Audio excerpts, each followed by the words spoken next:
bien et bienvenue dans cette nouvelle vidéo. Comme j'ai vu que ma dernière vidéo sur les 10 dessins animés sous-cotés de mon enfance vous avait bien plu et que j'ai vu que finalement vous étiez nombreux à avoir vu les animés dont je parlais, je me suis dit que ce serait trop cool qu'on partage nos meilleurs animés et nos meilleurs souvenirs avec. Donc aujourd'hui je vais vous partager mon top 5 de mes animés préférés et je vous invite à partager les vôtres en commentaire et à vous abonner si la vidéo vous plaît. C'est parti! Numéro 5, Black Butler.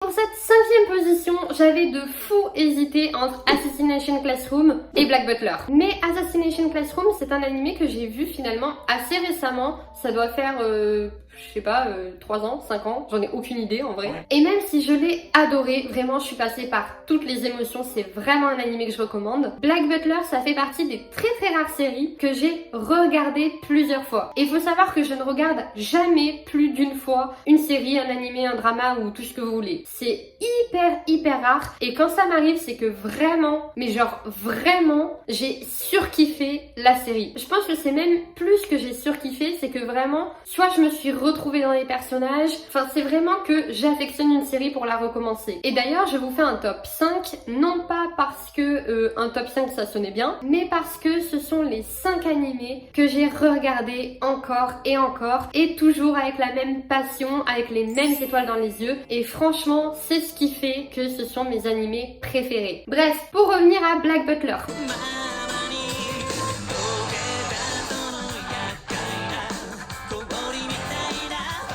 Black Butler, c'est une histoire qui prend place à Londres dans les années 1900 et on va suivre l'histoire d'un jeune homme, d'un jeune comte exactement, le comte Ciel de Phantom Hive. Et ce jeune garçon a perdu très tôt ses 2 parents dans un mystérieux incendie et donc il s'est retrouvé à la tête de l'entreprise de son père, c'est une entreprise de jouets, les jouets fantômes. Et en plus de ce travail, il va travailler pour la reine Victoria où il est un petit peu son enquêteur privé et il va se charger de démêler le vrai du faux, des enquêtes un petit peu étranges, un petit peu occultes qui se passent dans le pays. Et la particularité de ce garçon, c'est que en plus d'être très perspicace et très intelligent, il fait partie d'un duo indissociable avec son majordome, Sébastien, qui est d'ailleurs beaucoup trop badass. Et ce majordome n'est pas n'importe qui, puisque c'est un puissant démon. Tous les deux sont liés par un genre de petit pacte, mais je vais pas tout vous raconter. Et on va suivre leur vie au château, les enquêtes auxquelles ils vont prendre part, et surtout on va découvrir petit à petit le passé tragique du comte Ciel de Phantom Hive. Et cet animé, les gars, il est génial. Je suis ultra fan. Bon, on va pas se cacher, il est un petit peu glauque,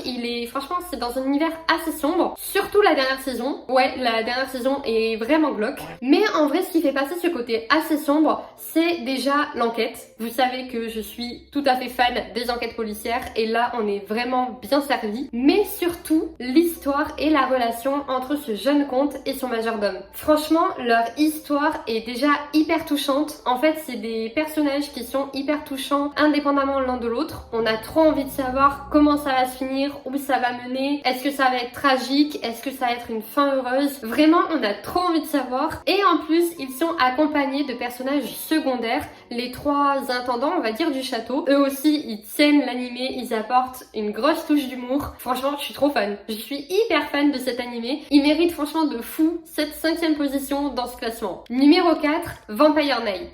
Mais cet animé, c'est toute ma vie. Il est incroyable. Je suis hyper fan de Vampire Knight. Franchement, 4e position, ça le mérite de fou. Et c'est parce qu'il y a encore des meilleurs après, sinon il serait plus haut. En vrai, plus on avance dans l'histoire et plus on peut se dire que ça prend une tournure un petit peu douteuse au vu de certains aspects. Mais non mais c'est incroyable. Non mais cet animé, il est incroyable, il est génial. Faut que je vous fasse un résumé. Donc Vampire Knight, c'est l'histoire de Yuki, une jeune fille qui ne se souvient plus du tout de son enfance. En fait, le seul truc dont elle se souvient, c'est d'une nuit hivernale où elle est toute seule dans la forêt, il fait nuit, il y a de la neige partout, il fait froid et elle se fait attaquer par un vampire. Mais elle se fait également sauver par un autre vampire. Depuis, les années ont passé, elle a grandi, elle a été recueillie et élevée par Cayenne Cross, qui est actuellement le directeur de l'Académie Cross. Cross. Et c'est un lycée dans lequel jeunes humains et jeunes vampires vivent en s'adaptant les uns avec les autres. Alors au petit détail près que les vampires savent qu'il y a des humains de l'autre côté du mur, là où les humains ne connaissent même pas l'existence des vampires dans ce monde. Et pour s'assurer qu'il n'y ait pas de dérive ou d'accident entre vampires et humains, c'est Yuki qui va se charger de la sécurité du campus. En fait, c'est un genre d'internat si vous voulez, où les humains ont cours la journée et les vampires ont cours la nuit. Et donc Yuki va s'assurer que tout se passe bien, qu'il n'y a pas de vampires qui rôdent un peu à droite à gauche la nuit. Et elle n'est pas toute seule dans cette tâche,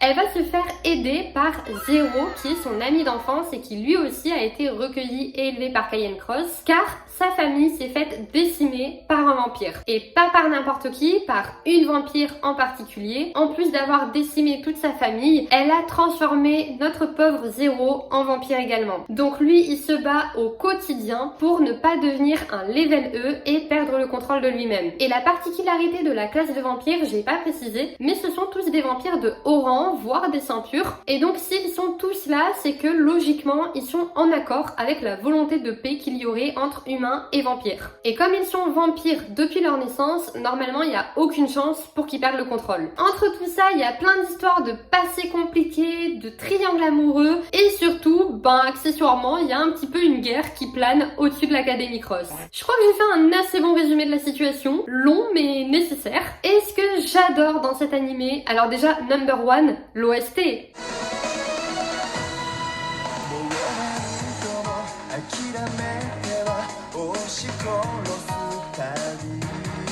L'OST est juste incroyable, c'est une pépite. Encore aujourd'hui, je le réécoute et je le regarde même avec le petit générique de début parce que je suis trop fan. J'adore cette musique, j'adore le mood. Ensuite, en parlant d'atmosphère...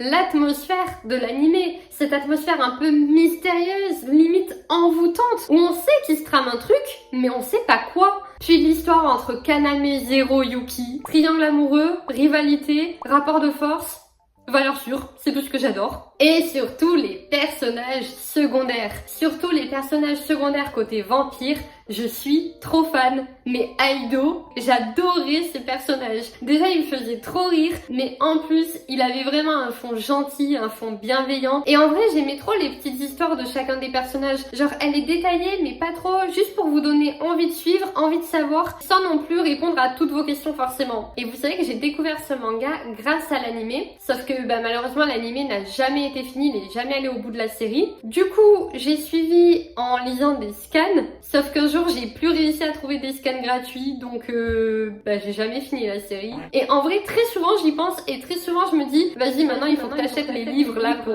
savoir comment ça se termine. Je l'ai toujours pas fait. Même si je connais pas la fin, je suis trop fan de cet animé. Et un jour je connaîtrai la fin, promis. Numéro 3, Full Metal Alchemist. Et mention spéciale pour Full Metal Alchemist Brotherhood.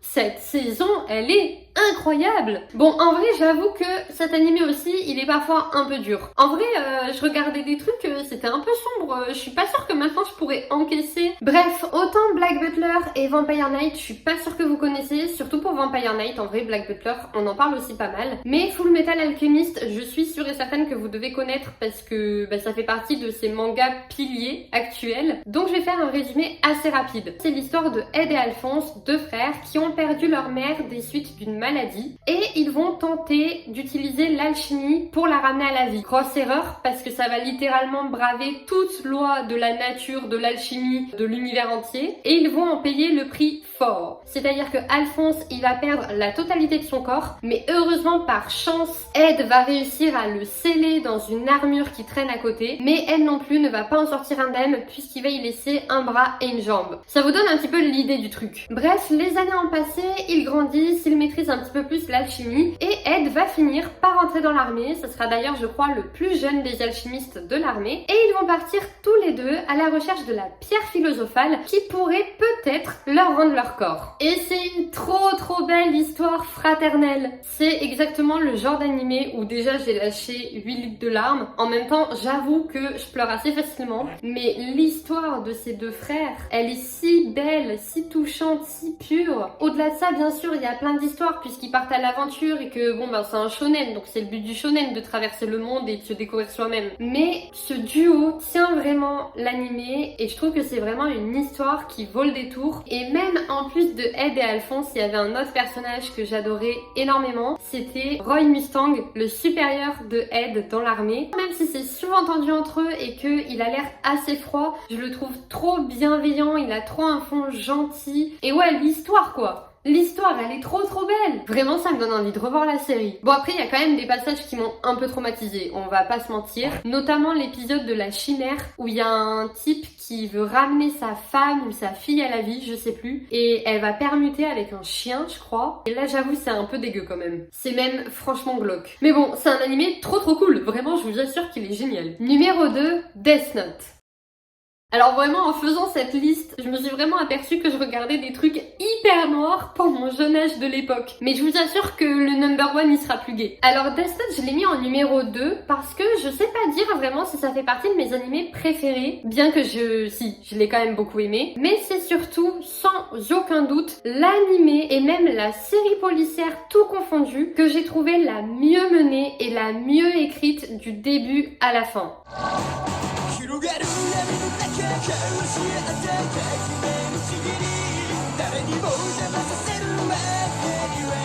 Franchement, les personnages sont incroyables, l'histoire est dingue, l'animé n'a pas du tout vieilli et le jeu du chat et la souris entre Light et la police est juste incroyable. Bon pareil, je pense que tout le monde connaît plus ou moins Death Note. Je pense que même les gens qui n'ont pas du tout vu d'animé et qui n'en ont jamais entendu parler ont au moins en tête ce cahier noir avec écrit Death Note dessus. Mais encore une fois, je vais encore faire un résumé rapide, comme ça pour ceux qui n'ont peut-être pas vu, ça vous donnera peut-être envie de le voir. Death Note, c'est l'histoire de Light Yagami, un jeune lycéen surdoué qui trouve un jour un cahier très mystérieux, tout noir avec écrit Death Note dessus et qui va pactiser avec le dieu de la mort, Ryuk. D'ailleurs, j'adore ce personnage. Et il va apprendre à utiliser ce mystérieux cahier. Si on connaît le visage, le nom et le prénom de la personne qu'on inscrit dans ce cahier, on va pouvoir en décider la date, le lieu et les circonstances de sa mort. Donc Light va s'en servir pour punir les criminels qu'il juge n'ayant pas été assez punis par la justice actuelle. Bien évidemment, le nombre de décès que ça entraîne va commencer à attirer l'attention de la police et notamment d'un détective de talent et très énigmatique, elle. Et c'est donc lui qui va prendre en charge l'affaire et qui va essayer de trouver ce fameux Kira aka Light Yagami. Et en vrai, cet animé, déjà c'est clairement une masterclass. En vrai, ils se battent tous pour leur propre vision de la justice. C'est juste que déjà les moyens qui sont employés, que ce soit du côté de la police ou de Light, sont assez discutables. Mais surtout, on se confronte vraiment à ces différentes visions de la vie, ce prisme si différent pour finalement un but commun avec des intentions assez bienveillantes, mais qui finalement prennent forme pas du tout de la même manière chez les uns et chez les autres quoi. Et là où l'animé est encore plus pervers, c'est que on sait que ce que fait Light, c'est pas bien. Mais pour autant, on est hyper attaché au personnage. Enfin, du moins, moi, je me suis vraiment attachée au personnage. Et d'ailleurs, à la fin, j'ai clairement pleuré comme une grosse merde. De toute façon, moi, je pleure pour rien, donc forcément, là, j'allais être déchirée, c'était sûr et certain. Mais c'est une histoire vraiment très intéressante pour les questionnements que ça engendre. Et je trouve que ouais, c'est vraiment un animé qui vaut le détour. Après, honnêtement, je l'ai regardé quand j'étais très jeune. J'ai l'impression que ça m'avait pas atteint plus que ça. Mais je pense honnêtement que si je le regardais aujourd'hui, je le regarderais pas du tout avec le même angle de vue. Je pense qu'il serait beaucoup plus lourd à regarder aujourd'hui que quand j'étais plus jeune. Mais honnêtement, c'est vraiment un animé que je conseille. Alors après, gros warning, regardez-le avec beaucoup de recul si vous ne l'avez pas vu. Et surtout, ne le regardez pas quand ça ne va pas. Regardez-le quand tout va bien, qu'il fait soleil dehors. Et vraiment, n'hésitez pas à regarder un épisode, faire une pause, reprendre. Vraiment, de tous les animés, les séries que j'ai pu voir, je pense que c'est quand même celui qui m'a le plus marqué et que je considérerais comme l'animé le plus dur que j'ai pu voir. Après, voilà, encore une fois, les seuils de résistance de chacun sont différents. Je sais très bien qu'à l'heure d'aujourd'hui, encore une fois, je vous ai dit, je l'ai regardé quand j'étais plus jeune. J'avais pas l'impression que ça m'ait atteint plus que ça. Enfin, je savais que c'était quand même assez violent et assez dur, mais ça m'a pas non plus traumatisé quoi. Mais je pense que si je le regardais aujourd'hui, où mon seuil de résistance à la violence est près de 0, je pense que j'aurais beaucoup plus de mal à le regarder par exemple. Bref, dans tous les cas, c'est un animé incroyable, c'est vraiment une masterclass, et limite je pense que ça fait partie de la culture des animés, genre faut le voir par culture. Numéro 1, Naruto Shippuden. Alors en première place, c'est Naruto et même Naruto Shippuden. Je vous parlais en début de vidéo de souvenirs. Et si tous les animés dont je vous ai parlé dans cette vidéo, je les affectionne tout particulièrement et plus que tous les autres, s'il y en a bien un qui a toujours été là et qui sera toujours là et qui a devancé tous les autres animés mais de loin, c'est franchement Naruto. You are my friend.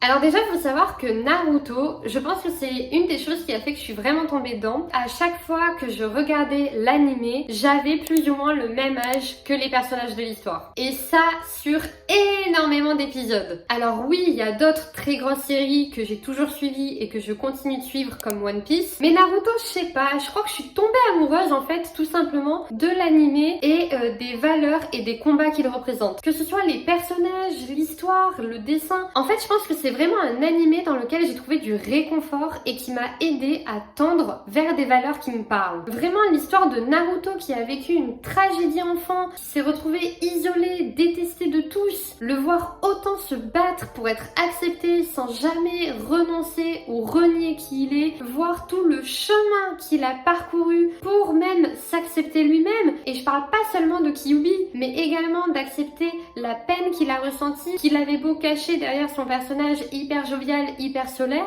Franchement, c'est un très très bel animé qui prône de très très belles valeurs de courage, d'amitié, de dépassement de soi, d'acceptation, et franchement j'en passe des milliers d'autres. Et en vrai, de base, j'ai commencé par les Naruto tout court et j'étais pas spécialement fan. Bon, je les ai quand même tous regardés. C'est vraiment les Shippuden où je pense qu'en fait c'était un moment de ma vie où je me remettais énormément en question, et je pense que ouais, j'ai vraiment trouvé du réconfort dans cet animé. Et même si j'enlève l'affection que je lui porte, en vrai, faut quand même qu'on parle des musiques de l'animé qui sont juste incroyables.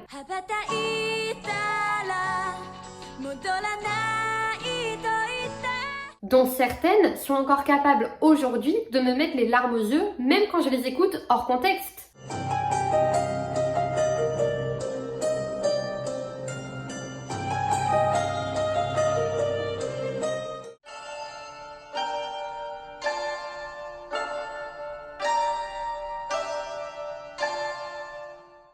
Ensuite, les personnages, ils sont quand même ultra attachants et ultra détaillés. Bon, après, dans ce genre de gros univers, on peut pas passer à côté des détails des personnages, même des personnages secondaires. Mais justement, même les personnages secondaires, on s'y attache de fou. Et l'éternelle histoire qui tient tout l'animé, parce qu'il n'y aurait pas de Naruto sans Sasuke. Qu'est-ce qu'ils vont devenir? Est-ce qu'ils vont se retrouver? Et je trouve vraiment que ça a été un coup de génie de montrer Sasuke aussi peu, de lui laisser aussi peu d'apparitions. Parce qu'en fait, ce qui m'intéressait, c'était quoi? C'était leur histoire à eux. Est-ce que vraiment leur amitié allait surmonter tout ça? Est-ce que Naruto allait réussir à le retrouver?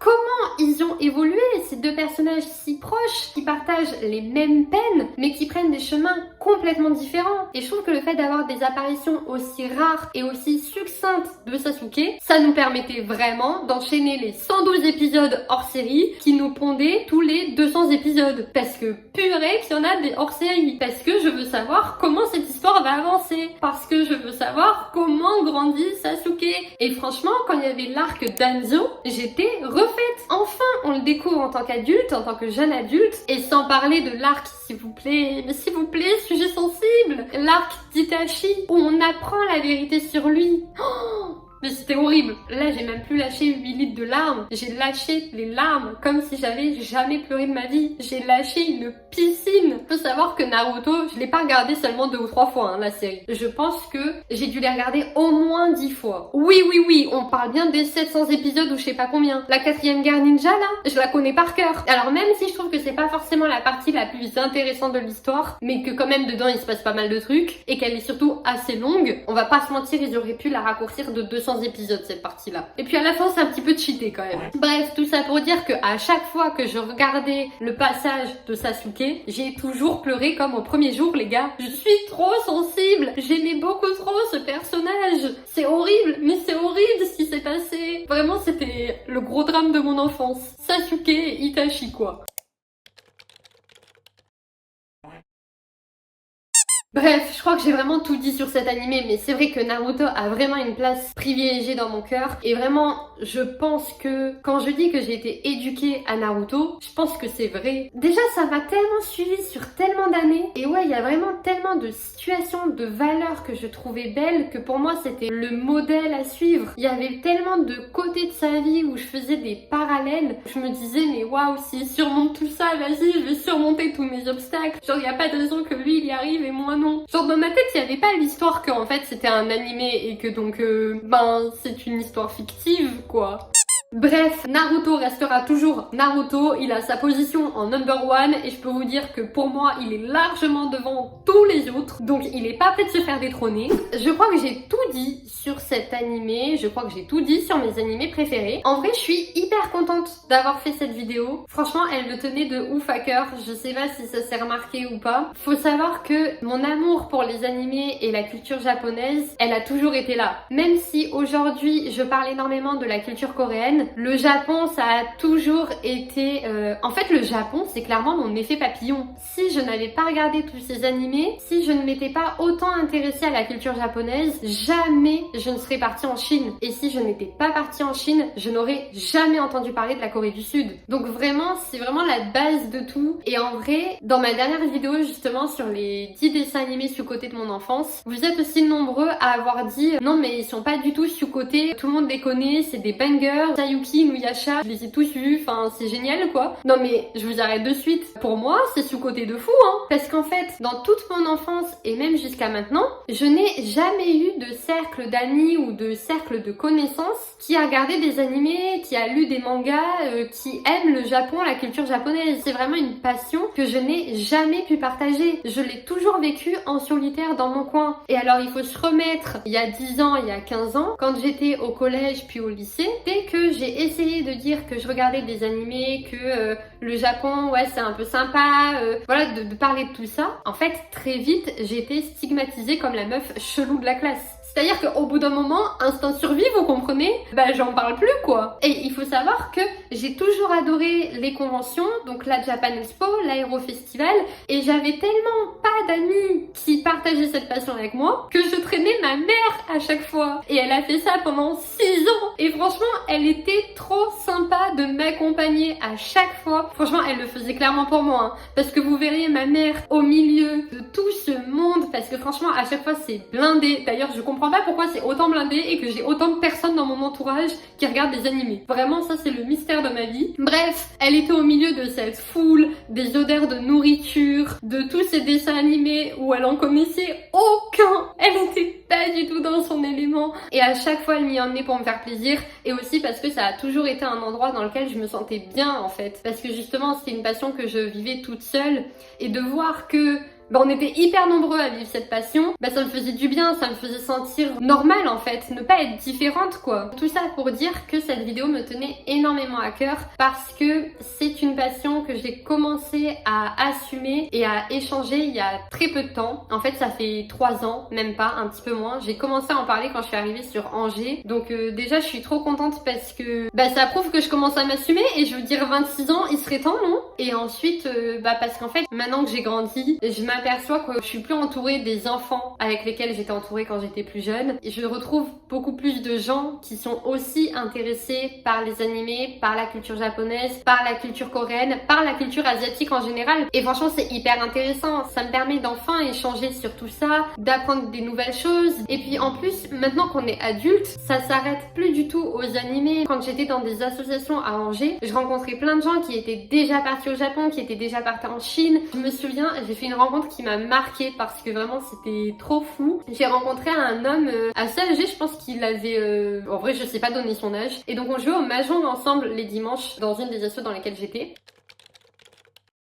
Il me disait que lui, il était parti en Chine, également à Shanghai, mais dans les années 90. fin des années 90. Déjà quand il m'a dit ça, autant vous dire que fin des années 90 c'est la date de ma naissance. Donc je me suis dit waouh, ça devait être si différent. Et en fait c'était hyper intéressant parce que du coup on était partis dans la même ville, mais moi je suis partie genre 25 ans plus tard quoi. Quand je lui ai montré les photos de Shanghai maintenant, il me disait mais moi j'ai pas du tout connu ça. Il me disait moi quand j'y étais allée, il y avait encore tout le monde portait pas son uniforme mais sa tenue quoi. Genre tout le monde avait la même tenue.